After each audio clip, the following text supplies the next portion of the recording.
बिस्मिल्लाहिर्रहमानिर्रहीम। बोलते कालम के साथ मैं आमिर रज़ा ख़ान। और जब से शहबाज शरीफ साहब की तस्वीर, हमारे वज़ीर आज़म हैं, उनकी तस्वीर आई है जिसमें वो शुमाली कोरिया के सदर, चीन के सदर और रूस के सदर के साथ पोडियम पर जा रहे हैं, परेड की तस्वीर थी। इस तस्वीर के आने के बाद बड़ी लंबी आग लगी है। आप यूँ समझे कि अमेरिका से भारत तक और मोदी से अडयाला तक आग ही आग है जो लगी हुई है। और उसके बाद सोशल मीडिया पर वो तस्वीरें निकाली जा रही हैं जिसमें उनको शहबाज शरीफ नज़र नहीं आ रहा। कह रहे हैं ढूंढे यहाँ पे कहाँ है भाई, जहाँ है वहीं पर है। क्योंकि शेर जब निकला करते हैं अपनी कछार से तो अपने ग्रुप में रहा करते हैं, जुलूस में शामिल नहीं होते हैं। तो यही बात मैंने अपने सोशल मीडिया अकाउंट से भी लोगों को समझाने की कोशिश की, लेकिन समझ नहीं आ रही है। उस कौम को जिसको हुलिया बगार दिया गया शऊर के नाम पर, और ना भारतीयों को कि उनके वज़ीर आज़म को वहाँ ठहरने का कहा ही नहीं गया और थैंक यू वेरी मच कहकर कॉन्फ्रेंस से विदा कर दिया गया। वो अपने जो हैं जयशंकर, उनके बगैर यानी वज़ीर ख़ारजा के बगैर गए थे। और अब इल्म हुआ है कि जयशंकर को ना लाने का कहा था चाइना ने, जिस पर एक मरतबा फिर सरेंडर मोदी ने सरेंडर किया और अपने वज़ीर ख़ारजा के बगैर वहाँ चले गए चीन में एक मीटिंग अटेंड करने के लिए, जो कि शंघाई तावन तंजीम की मीटिंग थी। आप सबको पता है भारत के साथ हो क्या रहा है। भारत में जीजी जो है उसको मार पड़ रही है। अब आप कहेंगे जीजी क्या है, तो ये गुजरात गैंग है। दो पॉलिटिशियंस हैं, दो इसमें इंडस्ट्रियलिस्ट हैं, और यही सारी भारत की इकॉनमी को पीछे की तरफ धकेल रहे हैं। पहले भारत को जोग्राफियाई तौर पर तनहा कर दिया गया, भारतीय फ़ौज का मोराल डाउन करा दिया गया, और अब भारत की इकॉनमी भी पीछे जा रही है क्योंकि अमेरिका की तरफ से लगने वाली सैंक्शंस के बाद भारत के पास अपनी इकॉनमी को संभालने का कोई तरीका रह नहीं गया। अब आप पूछेंगे ये गुजरात गैंग क्या है, तो गुजरात गैंग में गुजरात का कसाई मोदी शामिल है, दूसरे गुजरात का ही सियासतदान है अमित शाह, और गुजरात के ही भारतीय गुजरात की बात कर रहा हूँ, यहाँ वाला गुजरात ना समझिएगा चौधरीयों वाला। भारतीय गुजरात में दो इंडस्ट्रीज़ अंबानी और अडानी ये छाए हुए हैं, और ये उसके आप समझे फाइनेंसर हैं उस पॉलिटिकल विंग के, जो उनके फाइनेंस के लिए पूरे भारत की इंडस्ट्री को तबाह करने पर तुला था। अब इन पर सख्त वक्त आना शुरू हो गया है और अंबानी अडानी ने अपना सरमाया बाहर मुंतकिल करना शुरू कर दिया है। और ये बड़ी अलार्मिंग चीज़ है कि मोदी जाते जाते भारत की फ़ौज का मोराल तो डाउन करा कर गया जंग मई के बाद, अब भारत की इकॉनमी का भी बेड़ा गर्क कर देगा, जो कि कहा जा रहा था कि दुनिया की चौथी या पांचवी बड़ी इकॉनमी बन रही है। लेकिन अमेरिका की तरफ से लगने वाली सैंक्शंस के बाद और रूस, पाकिस्तान, चीन और शुमाली कोरिया का आपस में तल्लुकात जो है उसको मज़ीद गहरा होने से नज़र आ रहा है कि आने वाले दिनों में भारत के पास अपने खत्ते के अंदर कोई हमदर्द बाकी नहीं बचेगा। ना रशिया, ना चाइना, ना पाकिस्तान, ना बांग्लादेश, नेपाल, भूटान, आप नाम लेते जाएं, ईरान, अफ़गानिस्तान, कोई भारत का हमदर्द बाकी मोदी ने नहीं छोड़ा है।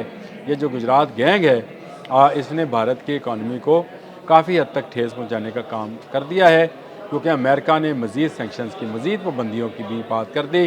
डोनाल्ड ट्रंप का कहना है कि आप रशिया से तेल ख़रीद कर रशिया की इकॉनमी को मजबूत कर रहे थे और वो तेल आप बैरून मुल्क भी बेच रहे थे।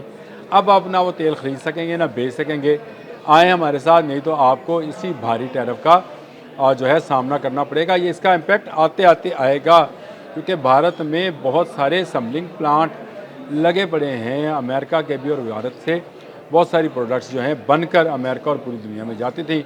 अब इन सेक्शन के बाद जब ड्यूटी लग जाएगी, जो कि बहुत ज़्यादा है, उसके बाद ये चीज़ें कौन लेगा। और अभी से अमेरिका के अंदर भारत की जो है चीज़ों की, प्रोडक्ट्स की सेल जो है वो कम हो गई है। लेकिन इससे भी एक बड़ी खबर ये है कि बीजेपी में दरार पड़ गई है। जी हाँ, बीजेपी टूटने के पदार पर ये पदार उन्हीं का लफ्ज़ है, टूटने की सतह तक आगे पदार पर नहीं आई है।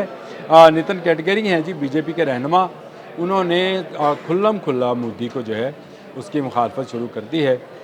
इससे पहले जो है सिर्फ कांग्रेस ये काम कर रही थी, लेकिन अब जो है बीजेपी के अंदर से एक नया ग्रुप सामने आया है और उन्होंने ये कहा है कि मोदी की पॉलिसी की वजह से हमारी कौम का वसीयत कौम मोराल डाउन हो रहा है और दूसरी तरफ भारतीय फ़ौज का मोराल भी डाउन हो गया है। और डाउन क्यों ना हो, भारतीय फ़ौज जो असला इस्तेमाल करती है वो मुख्तलिफ़ ममालिक का है, कुछ चीज़ें रशिया की हैं, कुछ बरतानिया की, कुछ अमेरिका की, कुछ इसराइल की, लेकिन उसका मुकाबला जिस कौम से था वो पाकिस्तान है। पाकिस्तान जो चीज़ें इस्तेमाल कर रहा था इस जंग में वो सिर्फ़ एक मुल्क की या उसकी अपनी बनाई हुई प्रोडक्ट्स थी, जिनका इस्तेमाल करके उसने निकला। J-10C चाइना का था और JF-17 थंडर ब्लॉक 3 हमारा अपना जहाज़ था, इसलिए हमने रशियन S-400 को भी मार गिराया और हमने राफेल भी गिराए।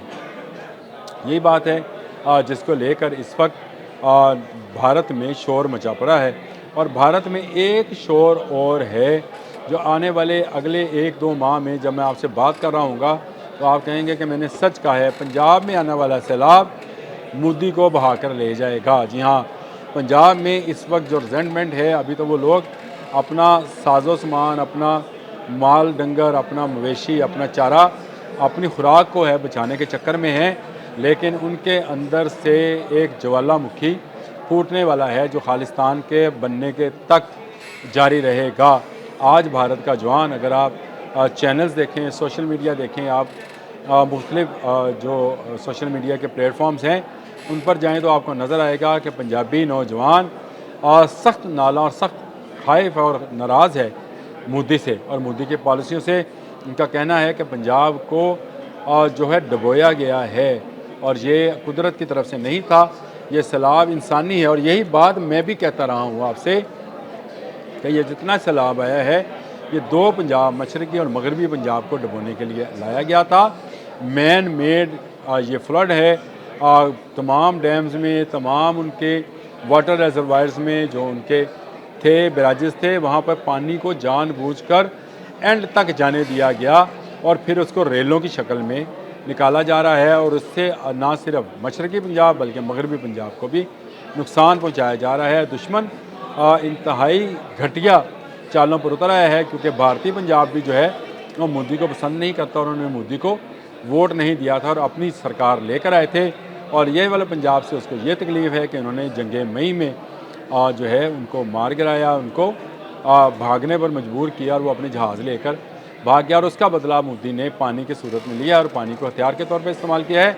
ये बात शंघाई ताउन तंजीम कमेटी के इजलास में शहबाज शरीफ ने भी मांगे दोहल कही है कि हमें डबल दहशतगर्दी का सामना है। एक तरफ हमारे जो है फ़िज़िकल दहशतगर्दी और दूसरी तरफ आबी दहशतगर्दी है जिसका शिकार पाकिस्तान को बनाया जा रहा है। पाकिस्तान किसी किस्म की दहशतगर्दी जो है उसको कबूल नहीं करेगा। कभी हमें पानी रोकने की धमकी दी जाती है और कभी अब रेलों की सूरत में पानी को छोड़ा जा रहा है। तो ये सैलाब जो आया है ये मोदी की सियासत को बहा ले जाएगा। अब तक के लिए इतना ही। अल्लाह।